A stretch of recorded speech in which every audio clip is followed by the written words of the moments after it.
ഇന്ന് നമ്മുടെ അല്ലൂട്ടൻ്റെ അയിനുട്ടൻ്റെ രണ്ടാമത്തെ പിറന്നാളാണ് കേട്ടോ. എൻ്റെ പൊന്നെ, ഈ രണ്ട് കുടുംബംകുട്ടന്മാരും നമ്മുടെ അടുത്തേക്ക് വന്നിട്ട് 2 കൊല്ലമായെന്ന് വിശ്വസിക്കാനേ പറ്റണില്ല. പാറുമോള് വന്നതിന് ശേഷം എനിക്ക് കിട്ടിയ 2 മക്കളാണ് കേട്ടോ ഇവർ. അതിനുശേഷം നമ്മുടെ കാശിക്കുട്ടൻ വന്നിട്ടുള്ളത്.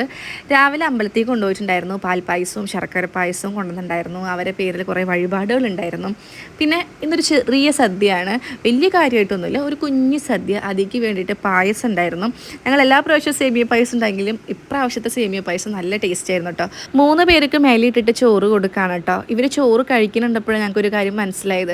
ഞങ്ങളുടെ മക്കൾ വലുതായിക്കൊണ്ടിരിക്കുകയാണ്. ഇഞ്ചിക്കറി തൊട്ട് നക്കാനും ഓരോ കറികൾ മാറ്റി മാറ്റി വെച്ച് കഴിക്കാനും അവർ പഠിച്ചു തുടങ്ങി. അവർ വലുതായിക്കൊണ്ടിരിക്കുകയാണല്ലേ. ഇവർ 3 പേരും ഒരേ സമയം വളർത്തിക്കൊണ്ട് വരുന്നത് ഞങ്ങൾ ഒരുപാട് സ്ട്രഗിൾ ചെയ്യുന്നുണ്ട്. പക്ഷേ നാളെ ഒരു ദിവസം ഇതിനെപ്പറ്റി ആലോചിക്കുമ്പോൾ ഞങ്ങൾക്ക് ഒരുപാട് മിസ് ചെയ്യും. ഇവരുടെ കളി, ചിരി, കുറുമ്പൊക്കെ മിസ് ചെയ്യും. വലിയ ആൺചക്കന്മാരാവും ഇവർ. എന്തായാലും ഞങ്ങളുടെ മക്കൾക്ക് എല്ലാവരും വിഷ് ചെയ്യണം. ഞങ്ങളുടെ മക്കൾക്ക് വേണ്ടിയിട്ട് എല്ലാവരും പ്രാർത്ഥിക്കണം കേട്ടോ.